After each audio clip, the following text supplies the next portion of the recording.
Guys, number one choice in life. Number one, be a doctor. Number two, marry a doctor. Number three, pasyente na. Pasyente na. Medicine. PBL! Ka-Diyos. Baka lang ka. Traditional PBL! Yay! Hi everyone! So today I'm with my best friend Chamu, and for today's video we're gonna talk about PBL versus traditional med school. So Chamu, introduce yourself and your school. So I'm Chamu and I go to Central Philippine University. Instead of PBL learning, we use the traditional type of learning. So we have prepared questions for each other about what I want to know about traditional med school learning and what she wants to know about PBL med school learning. So let's get on with our questions.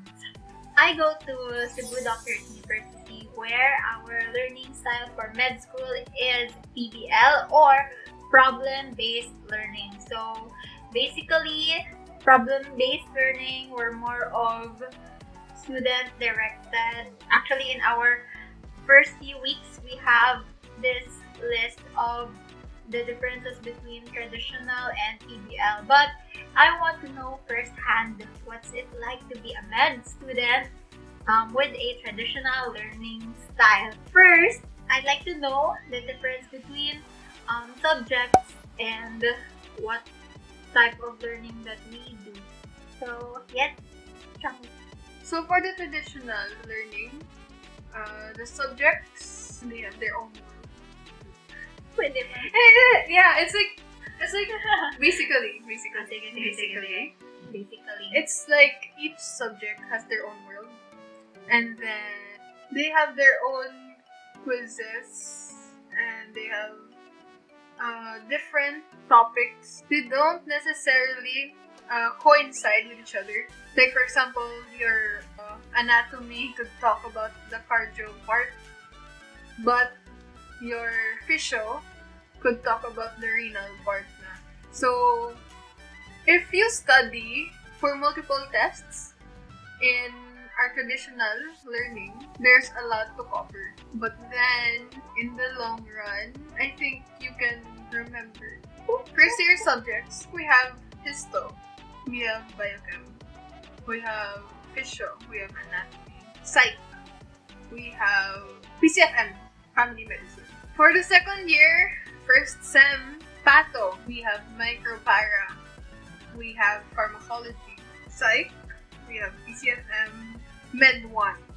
Okay, so if you missed something, we will follow up on that. Okay, so in it, ano? Pedia. Yeah, okay. And then second sem, we have surgery and OB. And Okay. stress. Okay. So basically, in traditional, so they have their own set of subjects. As compared to PBL, the problem-based learnings, all of those, what she mentioned, the histology, biochem, pharma, ana, physio, basically we have in every module, all of those are integrated into one organ system. So it's not like we have separate subjects for each. Like just what she said, like if in histology you're learning about cardio, but in anatomy you're learning about the different systems. In us, we go by organ system. Example, we have cardio. So all of those like histology, anatomy, physiology, biochem, that concerns about the system cardio, all of those will be integrated in one go. So that's it. In terms of the quizzes, so how do you go with your quizzes? For the quizzes, it's generally hard. Do you know how you study for college quizzes? Like college quizzes, every subject has a separate topic and separate quiz. So it's like that, but in med school. Per subject has their own little world. So in their own little world, they dominate everything. So they have their own quizzes and they think they're more important than other subjects. I mean, So it's possible that you will have like 3 to 4 quizzes per day. One time I had a day where I had a quiz for every subject. Just know where you should focus. Ano yung alay? Okay, Ano pwede the word alay? alay. So you should learn that if you are in a traditional med school type of learning. In our quizzes for the PBL, we have one quiz per week for the basic biomedical sciences. So that's BBS, or I don't know what's the general term for that for other PBL based learning type of med schools, but in CDU we call it as BBS. So all of those, the histo part, the biochem, the anaphysio, everything, all of those information will be integrated into one quiz only. So I don't know what's more advantageous if you have to focus, if you have this focus on per subject, or you have this broad topic of one organ system integrated into one big quiz. The thing is, someone told me that if you're gonna do a PBL type of learning, you won't be able to remember the first topic that you covered. Like for example, in the start of the semester, you're gonna talk about the integumentary. At the end of the semester, you'll forget about it because it was in the beginning. So, tapos na. Wala nang integ. Goodbye. Oh, it's like that. It's like if you finish that one module or one block, like for us, there's what per block there are several modules underneath it. For example, block 1 we have the integ, the hema, the musculo, and then block 2 cardio respi, block 3 endocrine repro, like that example. If you're on block 3, sometimes you would forget what was talked about in block 1. So that's all because everything was already like covered. Like for us, you'll have a refresher. I don't know if it's advantageous, but based on what I said earlier, that we have the topics don't coincide. So, for example, for histo, you will have integ, right? At the start of the semester, and physio will have integ at the end of the semester. It will be a refresher for you. It really depends on the student if they prefer the traditional or the PBL type of learning. I think there are still a lot of schools, med schools, who view traditional learning. Some are mixed and some are full PBL. Another one that I'd like to note about the PBL style is that we have this thing called SGD, or small group discussion. So when we do our learnings, it's like we're grouped to either 10 to 15 students per group. So that's one SGD group. And then we have one facilitator for that. And then in every module or organ system, those facilitators will rotate.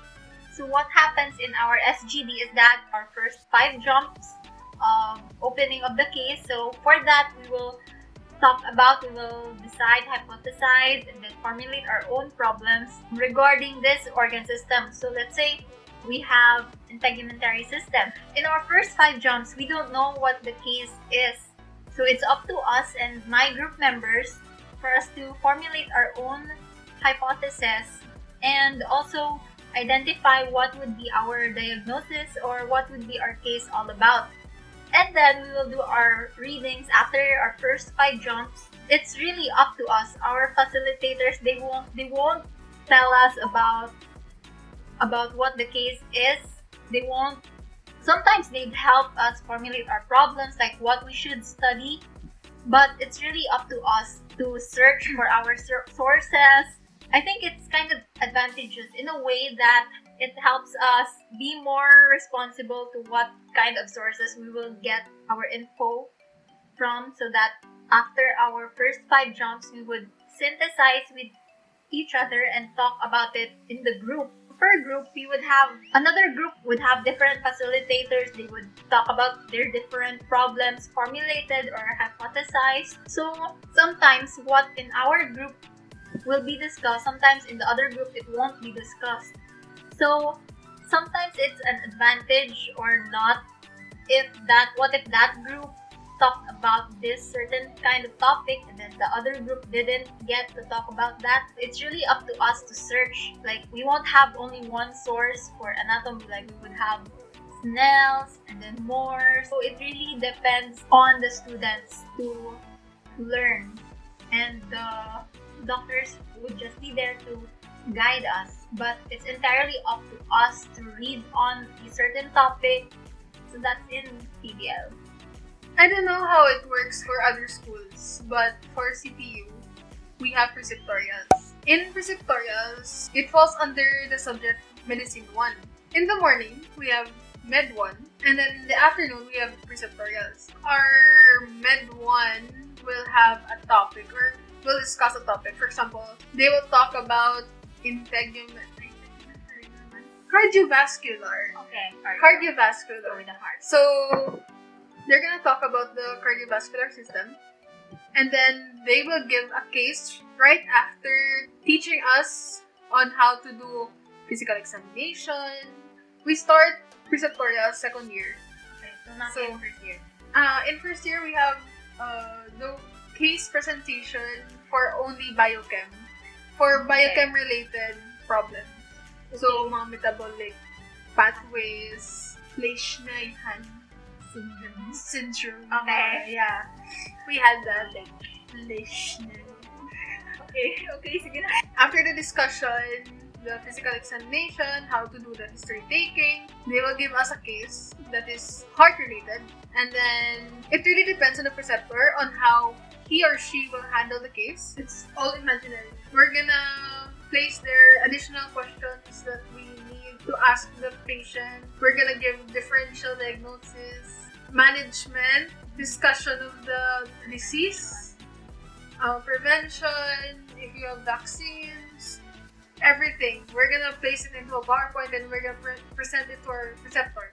And then our preceptor will ask questions, or we could just follow the case questions, because the case given to us have guide questions where we answer the guide questions and the preceptor will teach us more. It really depends on the preceptor, really. Each group has the same case, so everyone gets equal learning. Kind of like the same with SGD. I don't know in terms of the synthesis or what. We also have guide questions. For first year, our guide questions will come before our synthesis. But now, in second year, our guide questions will come after our synthesis. So, it's kind of more difficult because what if we strayed too far from the topic? Or what if we didn't talk about thoroughly of that? But in first year, you'll get to have your guide questions before your synthesis. So, that's kind of helpful. So, let's talk about the lectures. What's it like with the lectures, with the traditional learning or the PBL? So, in ours, we kind of still have a few lectures, but our lectures, I think, are not as extensive or are not as much as compared to the traditional learning. So, do you have lectures for every subject? Pre-COVID? Pre-COVID and post-COVID. Pre-COVID and COVID. Post-COVID. Wala pa galing post. Okay, pre-COVID and COVID era. Good. Okay, so pre-COVID. Yes, we have lessons for each class. Usually our schedule could reach approximately 4, 5. Because I've heard sa PBL, we have like half day. Mm-hmm. Yeah, in PBL, it's like, example, we have MWF. That's our schedule for our SGDs. So, in SGDs, example, Monday, Wednesday, Friday. In Monday, we would allot half of the day for SGD, and the half of that will be for our own independent study, because, as I said, PBL is like more student directed. It's really up to you to get all your sources, your information, your knowledge. That's why they allot half of the day give to search for information. And then for Tuesdays, sometimes we'd have lectures like only 1 to 2. And then after that, the rest, it's up to us. Or like Ana lab, Physio lab, and then Histo lab. We really have half a day of that. So example, Monday was opening of the case, and then Wednesday we would have our synthesis. So again, half day for that, and then another opening for that, and then another half day for Wednesday. We would have again our own independent study. But sometimes that half day is really not enough to cover all of the topics, the histo, the ana, the physio, the micro, the para. So it's really student directed. We also have PDR, patient doctor relations. For CBU, I don't know with other schools. So PDR, it's the one where we enhance our clinical skills. So from first year, we already have that. So I guess CBU is known for more of its clinical skills area because we were already enhancing our vital signs taking, our history taking. So we really have allotted days for that where we don't have the SGD MWF. That's it for PBL, I guess. For traditional, we have full day of lectures. Actually, it really depends on the doctor if he or she will attend the class. Yeah, I don't mind. It really depends because sometimes they're busy. Sometimes pre-COVID times, the doctors get to choose if they will give the lecture or not. They have emergencies, they have conflicts in schedules. They could reschedule the class at a later time or send the lecture or give it as an assignment. But usually, the doctors give it their best to give us lectures. COVID times, with the event of online classes, not everyone has stable internet. So, with the event that doctors don't have their a stable connection, they send their lectures, and send it to us. There are teachers that will try their best to give their lectures as much as possible. Yeah, live. Because they want the interaction. They want the feedback they want the feedback from their students. Not only video recorded. They want to ask questions. They just want interaction with their students to know if their students understand the topic. So in PBL, we have live SGDs. It's really synchronous. We can't miss it. And also live PDRs for us in CBU. Yeah, it should be live. Go. Good. And also for the lect, it really depends if we also have synchronous and asynchronous lectures. Like the doctors would send us videos of their lectures or them talking about their lectures. And we would also have synchronous. The students should really be there. So that's it for us. What is a return demo? Return demo. Yeah, what is a return demo? I don't. So it's in our PDR, the return demo. Like our Bible for that would be Bates. Oh yeah. Guide for we have physical that examination. In mid one. There we go. So since first year, second year, even third, so we would have return demos like how you would take vital signs, how would you assess the extremities, the axilla, the back, respi, like how you'd use the stethoscope and everything. Basically, it's enhancing the clinical skills, and we really need to have patience for that standby. So sometimes we'd ask our brothers, sisters, our yayas, a friend, our parents even, to be our patient for return demo because we would really have that time allotted for return demo skills, and then it's live. We only discuss the case and discuss what we can regarding the case. Okay, so who do you think or what type of learners are fit for a traditional type of learning in med school? People who actually like the system. lectures. Yeah, the lectures, individual lectures, individual quizzes. If that works for you, then traditional med is okay for you. If you need more guidance, I guess, maybe go for traditional. But I think any type of learning will get you anywhere. Like, I mean, it can make you into a good doctor. So it doesn't matter which school you go into. It's your own drive. Yeah, it's really your own drive. You pursue medicine with a heart or with a want to help people, and it's really it's no joke. It's very hard. It's very hard to be in med school. Either you're in PBL or you're in traditional. If you go into med school, you should really be ready to invest time. Yes, that's it for traditional. I know also people who want to read on their own, who want to study on their own. So if you're that type of person, I guess PBL is a good choice for you. If you're the type of person who doesn't want to attend lectures, who'd rather learn that material on your own because you feel like you can absorb more, or you feel like you can maximize your time learning. If you yourself, you're gonna get that information rather than sitting hours in lectures, and then it's the same as learning on your own with your own pace. I think PBL is a good choice for you.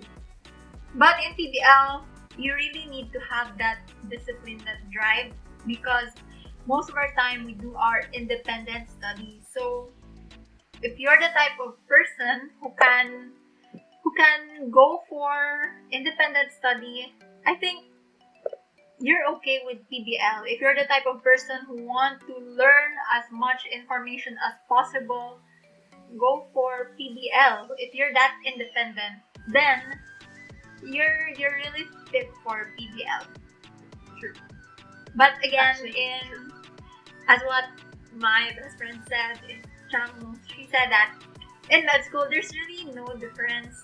It depends on the person, your drive, and how you acquire information, how you absorb information. If you want more of a strict schedule guidance, if you want somewhat like a separate structured one, or if you're really go for the bigger picture or what, it depends on the person. If you're easily distracted or like mas shocked with the information, I think it goes both ways. Either if you're PBL or traditional, there will always be not enough time for you to learn. That's true. So yes, so I hope that you guys have learned something with this video from PBL and traditional med students. If you have more questions, you can just comment them down below. Yeah. I hope you guys will pursue medicine. Yeah, let's with be a heart. Don't get discouraged about the amount of Learnings or especially PBL. Study load. Don't get discouraged. Everyone goes through that. Even the doctors right now, they've gone through all of that. Let's see where they're at now. They're doctors. They're successful. They know how to care for people, and the gratification that they have every time a patient goes to them, and when they say that heartfelt thank you. Oh my god. It's the best feeling in the world. Aww.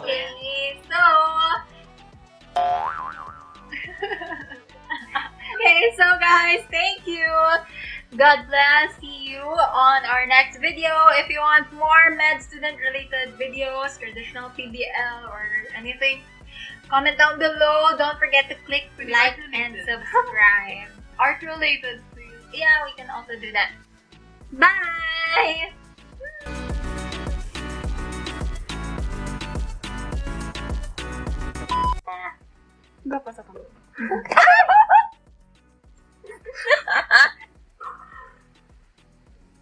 Welcome to traditional. PBL or medicine. Kami ko da yung writing yung. Mas namin na yung mapalapit na guro, hindi. Kasali kayo tulog ko dira. Hindi ka naman tulog. Dira Hindi, ako. nagtulog ko dira kanina. And then, sang nag-hi everyone, dito suba. May da. Nan. Perfect. Tulog ka diya. Uy ka namin. Wala sa lighting. As in. Perfect.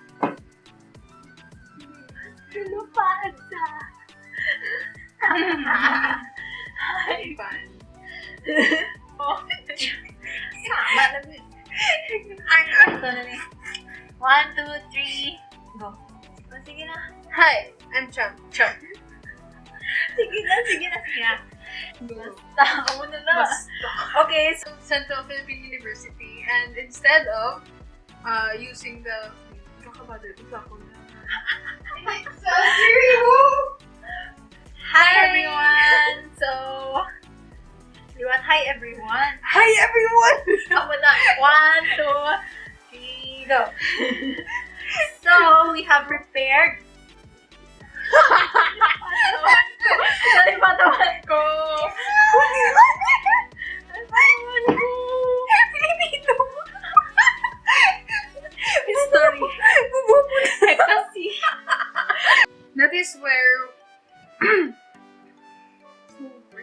Liwat. I don't know. Liwat sa I don't know. I don't know. I would like to liwat. Sang ikaw na. Okay. Okay. I'm getting comfortable. Sarap. Hindi ko yun. Okay. So, Hindi mo na i-off now. training Hindi mo ba yung off? Hindi. Pag iyan ako naglag. Lang time! Sure. Si Pedro this online version. Okay. Last question. Who do you think should enroll in a traditional... Who do you think... Bad ka. Kamu maging pasyente. To know! So, To be a doctor. Hindi yan. Okay. ano? To be able To humanity? No. Ano? To be able to serve your patient efficiently, You must you be a should patient be the first. patient. Okay. Joke. Chamu 2021. Seriously. And mag-med. Ayoko. Why? Joke na. Encourage sila maging med Okay, student. okay, Like, take- it's nice to take be a two. med Take student. two. Serve humanity. You have the heart for it. Take two. Be a doctor. Okay. Okay, so take two. Take two. Okay, Who for do you- all seriousness, disclaimer. It's my dream to be a doctor. I dream to be a surgeon. So, the prior breakdown was just a joke. Was just a joke. Okay. Pabalo na. Okay, anyway. Very Blur ka mo! Hindi, ano man yung blur ka. focus. Blur. Alam ko yung Focus. Hala. Sa mali.